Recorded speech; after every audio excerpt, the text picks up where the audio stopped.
Ready start. महोदय महादेवी जी ने अपने व्यक्तित्व का स्वयं निर्माण किया और अपने पथ की स्वयं रचना की।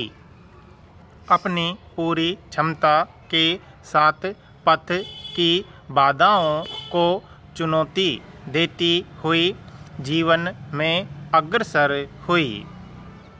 उनके अपने पति के साथ सौजन्यपूर्ण संबंध थे, पर पुरुष के अधिकार को नकार कर वे समाज को संभवतः यह बताना चाहती थी कि नारी पुरुष से स्वतंत्र होकर भी अपना अस्तित्व बनाए रख सकती थी और पुरुष निरपेक्ष नारी के अस्तित्व को भी मान्यता मिल सकती है।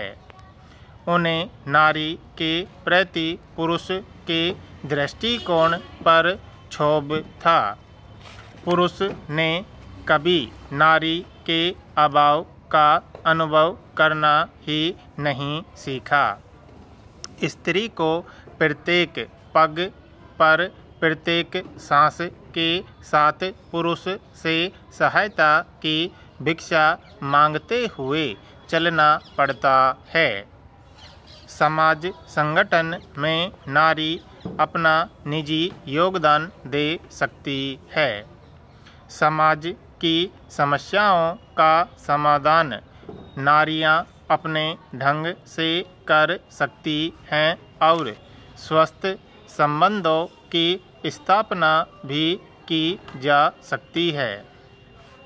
पुरुष प्रधान भारतीय समाज में परवशता और परतंत्रता की श्रृंखलाओं को तोड़कर भारतीय नारी स्वतंत्र जीवन भी जी सकती है। इसको उन्होंने सोदाहरण स्वयं अपने जीवन द्वारा प्रमाणित करके दिखाया। इस प्रकार काम शक्ति ऊर्जा के रूप में विकसित हुई। महादेवी के व्यक्तित्व में काम शक्ति का प्रतिबंधित और दिशांतरण रूप विकसित हुआ, जो सामाजिक दृष्टि से उपयोगी सिद्ध हुआ। महादेवी जी के व्यक्तित्व में मानसिक द्वंद्व की प्रमुखता बाल्यावस्था से ही देखने को मिलती है। विवाह को अस्वीकार करके स्वयं के लिए द्वंद्वात्मक स्थिति उत्पन्न की तथा परिणामतः उन्हें मानसिक तनाव का सामना करना पड़ा। उनके व्यक्तित्व में भावुकता एवं बौद्धिकता के अद्भुत मेल शिक्षा एवं आध्यात्म के प्रभाव से तनाव से मुक्ति पाने के लिए अलौकिक प्रिय का संबल लिया तथा काव्य के क्षेत्र में रचनात्मक दृष्टिकोण अपनाया। व्यक्ति से समष्टि की समस्याओं के समाधान में स्वयं को व्यस्त रखा और अपनी मानसिक शक्ति का सदुपयोग किया। उनका व्यक्तित्व सृजनात्मकता का प्रतीक बन गया।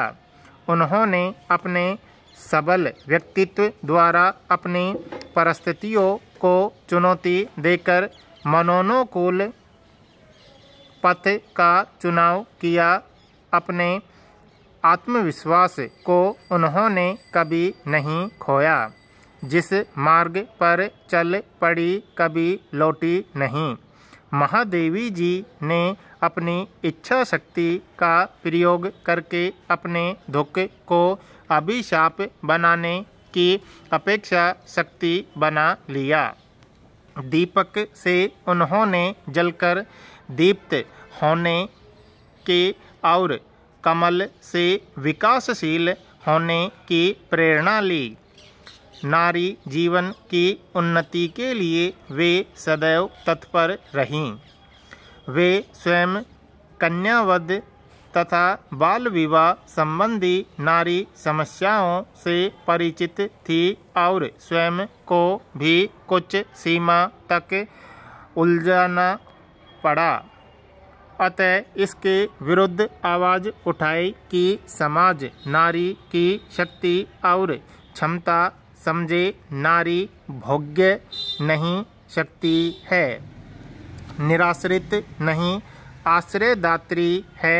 उन्होंने स्वयं नारी जाति में आत्महीनता की ग्रंथि को आत्मविश्वास तथा आत्मगौरव द्वारा विजय प्राप्त करके नारी जाति के सामने आदर्श प्रस्तुत किया। उन्हें भारत देश में नारी की स्थिति पर क्षोभ था। नारी आज अलंकरण मात्र है, पुरुष उसे भोग रहा है।